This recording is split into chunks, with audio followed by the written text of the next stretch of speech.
A comercialização muitas vezes representa um desafio para pequenos agricultores orgânicos em processo de conversão.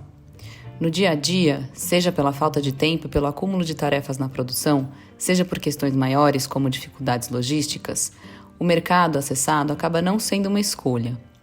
Uma das formas de enfrentar esse desafio é conhecendo os diferentes tipos de mercado e suas características. A seguir, vamos falar sobre alguns deles.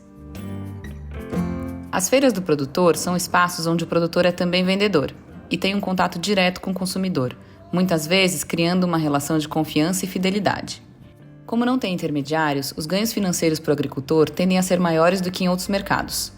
A comercialização em feiras requer regularidade, tempo para fazer montagem, vendas e desmontagem e logística para transportar os alimentos até o local da feira. O produtor pode participar de uma feira individualmente ou através de uma associação ou cooperativa.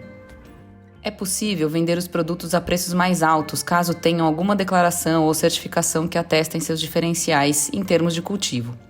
São exemplos os selos orgânicos, a declaração de produtor vinculado a organismos de controle social, as OCS, ou, em alguns casos, declarações que atestam a transição agroecológica, como o protocolo de transição agroecológica.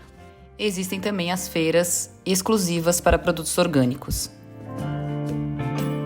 Os grupos de consumo são mercados de proximidade em que os produtores também têm contato direto com consumidores. As relações são baseadas em princípios como solidariedade, confiança e preços justos.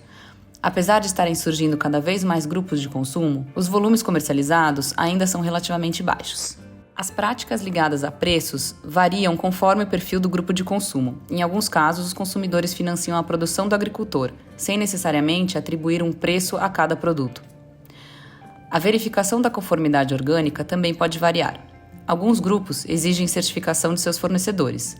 Outros se dedicam a apoiar a transição agroecológica de agricultores sem exigir uma comprovação formal. A composição dos pedidos ou das cestas, em alguns casos, é definida pelos consumidores. Em outros, os consumidores concordam em receber a variedade de alimentos que os agricultores têm para oferecer a cada entrega.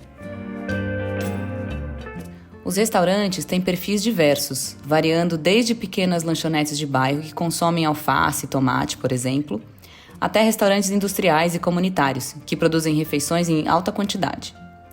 Por isso, o volume pode ser alto ou baixo, dependendo do perfil. O que é comum nesse mercado é a demanda por regularidade nas entregas, considerando uma demanda por alimentos sempre frescos. Nesse sentido, é muito importante que o produtor tenha disponibilidade para entregar no local. Tamanho e formato dos alimentos não necessariamente são exigências. Nos casos de produtos orgânicos, destaca-se que os restaurantes estão atentos à procedência dos alimentos e costumam exigir certificação. Esses mercados são muito presentes e, em geral, são mais flexíveis em relação ao volume. Uma condição importante refere-se à regularidade, para garantir produtos frescos ao consumidor e a presença de um transporte para entrega no local. Em alguns casos, esses mercados absorvem produções sazonais dos produtores, sejam eles in natura ou minimamente processados, como temperos prontos, doces e geleias. A relação costuma ser firmada por contratos ou de modo informal. Pode também ser exigida a entrega dos produtos de forma consignada, por isso é importante estar atento aos preços colocados pelo produtor e à forma de exposição desses produtos no mercado, para garantir a atratividade aos clientes. As redes varejistas comercializam grandes quantidades de alimentos. Para abastecer suas lojas, as redes buscam junto aos fornecedores volume, regularidade nas entregas e conformidade em relação a padrões de tamanho e formato de produtos. Em geral, os fornecedores são cooperativas ou empresas agrícolas, capazes de oferecer grandes volumes. A relação entre o agricultor e a rede é mais impessoal. O acordo de fornecimento ocorre por meio de contrato e, em muitos casos, fica estabelecida a venda de produtos de forma consignada. Os preços são definidos a cada venda com base nos preços de mercado, e as condições contratuais em relação a aspectos como prazo de pagamento, perdas, logística de entrega, promoções nas lojas e descontos financeiros variam conforme a rede. As compras institucionais são políticas públicas que o governo realiza para adquirir produtos e assim suprir as necessidades dos órgãos públicos, como escolas e restaurantes comunitários. No estado de São Paulo, temos 3 programas, 2 nacionais e 1 estadual. PNAE, Programa Nacional de Alimentação Escolar, dedicado a abastecer as cozinhas das escolas públicas. PAA, Programa de Aquisição de Alimentos, que destina alimentos a pessoas em situação de insegurança alimentar atendidas pela rede socioassistencial e órgãos públicos diversos.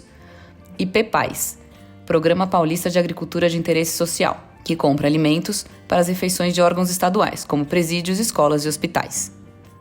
Para comercializar por meio desses programas, é preferível que o agricultor seja membro de uma cooperativa e que a venda seja feita por meio dela. A cooperativa envia sua proposta para a chamada pública aberta e, se for selecionada, ela assina um contrato com a entidade executora e se compromete a entregar regularmente uma variedade de alimentos pedidos por um período determinado. É muito importante cumprir o contrato assinado. As compras institucionais garantem ao produtor a venda regular de produtos a preços pré-definidos. É uma segurança de renda. A logística, em geral, é responsabilidade da cooperativa. No caso de alimentos orgânicos, é possível diferenciá-los com declaração OCS ou com certificação orgânica, e os preços podem ser até 30% mais altos do que os alimentos convencionais.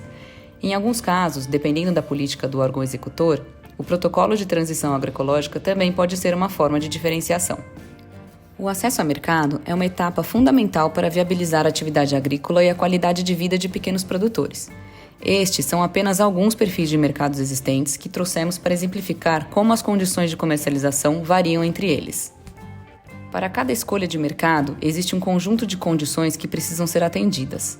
Além das informações que apresentamos, é importante que os produtores interessados visitem os mercados e realizem uma sondagem sobre aspectos como volume, preço, condições contratuais e outros fatores. Assim, é possível comercializar os produtos de forma mais estruturada e com maior segurança dos rendimentos.